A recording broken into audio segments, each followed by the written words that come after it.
Okay, corned beef hash. Oh, it's so frozen.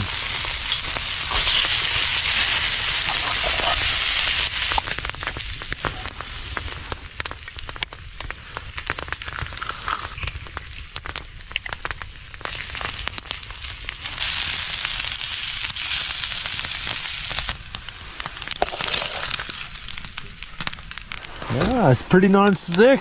Slid right off.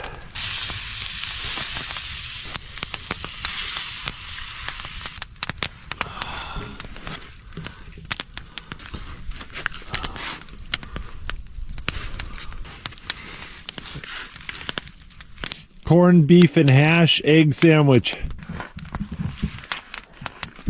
Mmm. Oh, that is so good. Tell you what, that little skillet worked really well. Pretty easy to make too. Oh, that was delicious. I wouldn't mind another one of those.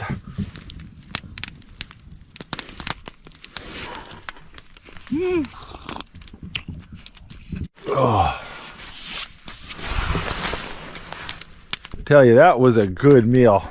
I'm definitely gonna have to do that one again.